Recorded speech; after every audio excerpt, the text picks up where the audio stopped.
Сәлем достар, осындай әдемі керемет чехол тігіп үйренейік. Ол үшін бізге матамызды жерге қойып, үстіне доскамызды қоямыз да, жанын 8-9 сантиметр етіп сызып алатын боламыз. Әркімнің доскасының ені әртүрлі болуы мүмкін. Менікі 35 сантиметр, маған жарты метр мата жетіп қалды. Енді осыны жақсылап 8-9 сантиметр етіп сызып аламыз. Мен 9 сантиметр етіп сыздым. Осылай айналдыра барлығын сызып аламыз.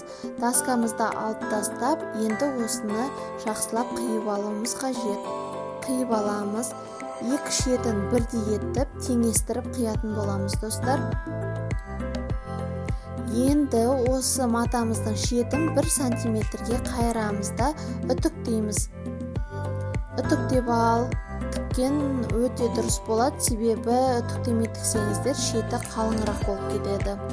Үтіктеп алдық айналдыра осыны.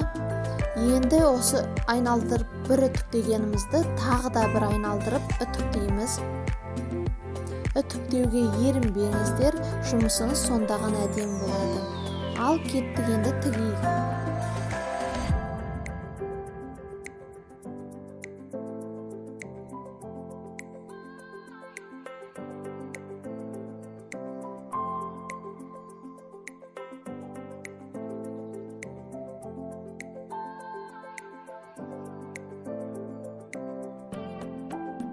Ал достар, машинамызды жұмысқа дайындадық, енді тігейік.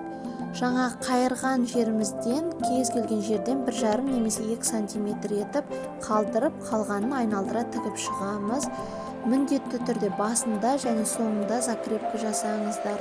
Ал шетін 1 немесе 2 миллиметр жеткізбей тігіп шығамыз айналдыра.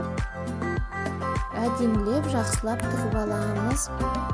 Тігіп алғасын енді резинкасын дайындаймыз.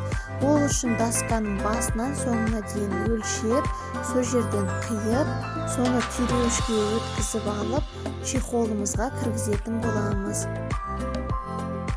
Резинкамызды чехолдан өткізіп, жаңа қалдырған тесіктен, соны айналдыра өткізіп шығамыз, достар.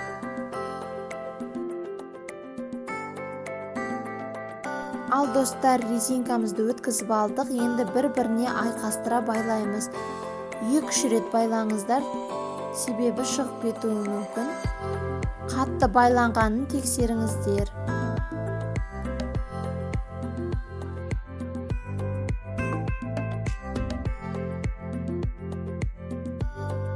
Резинкамызды байлап алдық, енді осыны чехолдың ішіне дұрыстаймыз.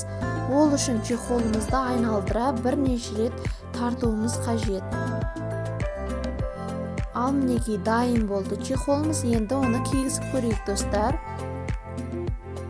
Өте жеңіл әрі тез дайындалатын чехол. Жақсылап кигізгесін, шеттерін барлығын резинкасын орналастыра тартыңыздар. Өте әдемі, сәнді, өздеріңізге де ыңғайлы жуып тұруға. Міндетті түрде қалың дак матасынан тігіңіздер. Сәттілік, достар.